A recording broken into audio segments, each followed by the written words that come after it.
Economics correspondent Paul Solman goes inside an American clothing company that has been growing rapidly while marketing itself as an anti-growth business.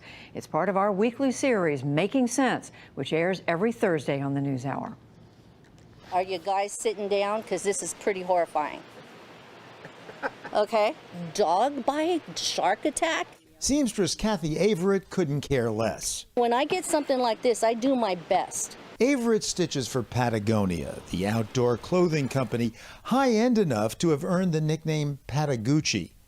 Downstairs, the company's Reno, Nevada warehouse and distribution center sends its garments hither and yon to be worn by rock and mountain climbers, skiers and snowboarders, surfers, trail runners, or folks who just want to dress as if they do all that stuff.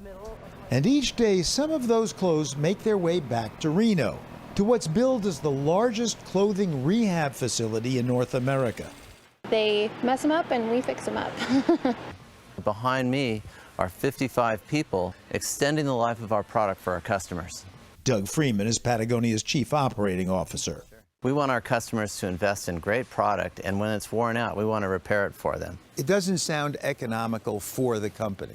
I can understand why you'd say that, but the way we view it is that we want to reduce consumption. That's what makes Patagonia so odd, a supposedly anti-consumption corporation.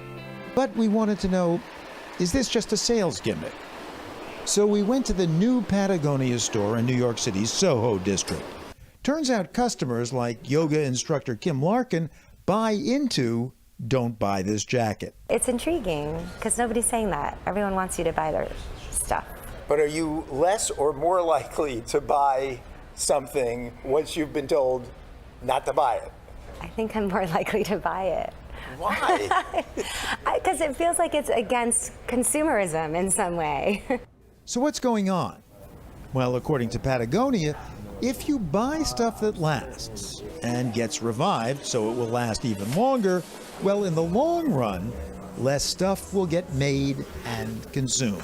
We hope our existing customers do indeed buy less, but we hope to attract more customers that are interested in our message to build the best product, to reduce our impact and cause the least amount of environmental harm. So you're trying to knock off all the competitors out there who are making throwaway products, essentially. That's right. So that's the message, and it's certainly working. Not interested in disposable fashion. In fact, he was shopping for a Patagonia jacket to replace one his parents had bought him when he was 15.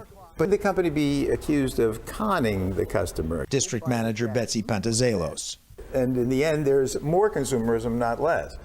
I think not only can that be said, I think people have said that, but at the end of the day, this is really truly who we are, and we're trying to invent a different approach to economics and to consumerism, and that we recognize we just need to start having the conversation. Okay, let's grant the company the benefit of the doubt.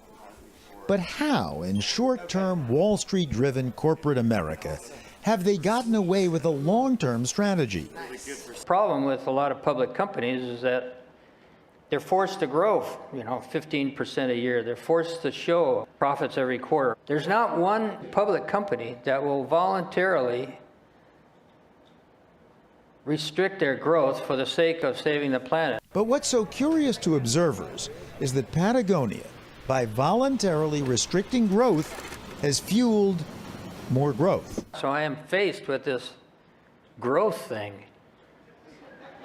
We could be $1 billion company in very few years, and it's not something I ever wanted or even want. It's not, hi, I'm Timmy O'Neill, buy this jacket. It's, hi, I'm Timmy O'Neill, get outside and experience wilderness. And he seems to mean it, as does clothing rehab artist Kathy Averett. I'm going to tell you the truth, okay? When I first started here, I was excited. I'm going, ooh, Patagonia, man, they got good stuff. I bet they got a good employee discount. But after I went on the Worn Wear tour, I've changed my way of thinking. I'm only going to buy what I need. This is economics correspondent Paul Solman reporting for the PBS NewsHour from Reno, Nevada, where old clothes go to live another day.